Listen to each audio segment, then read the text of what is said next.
Rebel star అభిమానులకు శుభాకాంక్షలు.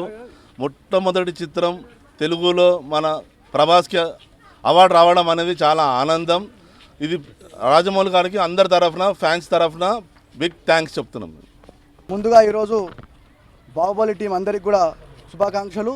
ఎందుకంటే ఈరోజు ఆ బాహుబలి టీంలో పనిచేస్తున్న టెక్నీషియన్స్ కావచ్చు, ఆర్టిస్టులు కావచ్చు, ఎంతో కష్టపడితే ఈరోజు 63 ఏళ్ళ చరిత్రలో ఎప్పుడు నిలవనటువంటి సినిమా ఈరోజు భారత జాతీయ స్థాయిలో మన సినిమా నిలవడం చాలా గొప్ప విషయం. తెలుగు ప్రజలందరికీ కూడా సంతోషం. ముఖ్యంగా ఈరోజు మన ఈ తెలుగు ప్రజలు ఉన్నటువంటి ప్రభాస్ అభిమానులు అందరూ కూడా ఈరోజు యావత్ భారతదేశం అంతా కూడా గర్వపడే విధంగా ఆ సినిమా రూపొందించినటువంటి డైరెక్టర్ గారికి కావచ్చు, అదేవిధంగా ఈరోజు అభిమానులందరికీ కూడా ఒక పండుగ రోజుగా మేము భావిస్తూ ఉన్నాము. ఈ సినిమా ఆస్కర్ వరకు పోటీ ఇచ్చినటువంటి సినిమా.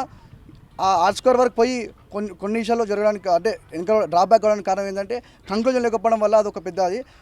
సెకండ్ పార్ట్ ఖచ్చితంగా ఈ సినిమా ఆస్కర్ అందబోతూ ఉన్నది. మా అందరికి కూడా పూర్తి విశ్వాసం ఉంది.